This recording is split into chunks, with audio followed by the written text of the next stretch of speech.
Hi, my name is Amanda Gillum. I'm a licensed marriage and family therapist and registered play therapist in Knoxville, Tennessee at ThriveWorks.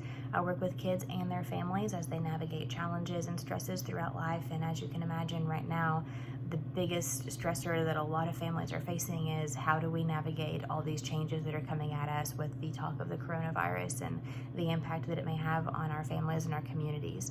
So here are a few tips on how to have this conversation with your kids as they are rightfully having a lot of questions for you. The first is model emotion regulation. Kids look to adults, safe adults in their lives, to determine how they feel about something. Just as when a child falls and scrapes their knee, they're going to look to an adult to see what their response is oftentimes before having an emotional response.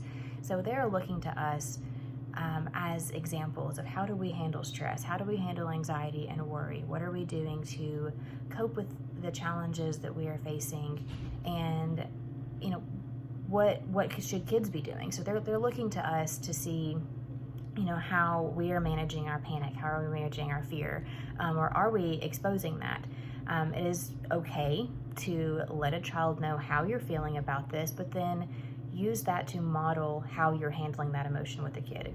Model healthy coping skills, model mindfulness or deep breathing, or less exposure to the media if that is something that's increasing fear and anxiety for you.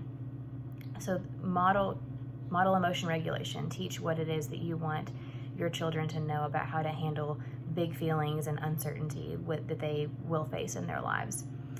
The second is be available and be honest. Let kids know that you're a safe person to come talk to, that if they have questions, they can come to you. Be honest with their questions. Don't give them information that may be even more confusing. Be honest about what the coronavirus is. There's some kid-friendly language on the CDC website of how to explain, how things are contagious and how diseases spread.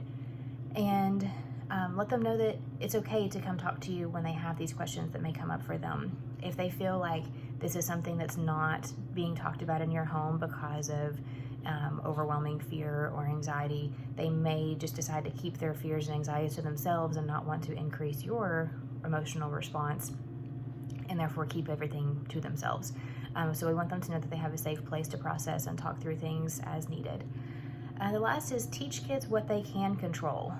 For every person, when we're experiencing anxiety and just so much uncertainty going on in the world, we want to know what can we do. And especially with kids, that just gives them such a sense of control in a season that feels so much out of their control. Teach kids about hand washing and what the social distancing means for them and how they are playing a part, how they are helping other people, and if it helps to give a kid that sense of empowerment, that they are doing things for other people to keep them safe. If it means, sanitizing their toys and deep cleaning their rooms, things that can give them a sense of control and power to say that I'm playing a part and I'm doing what I can in this season to feel more in control and to do what I have control over, to utilize the tools that I've been given to make a difference in this season.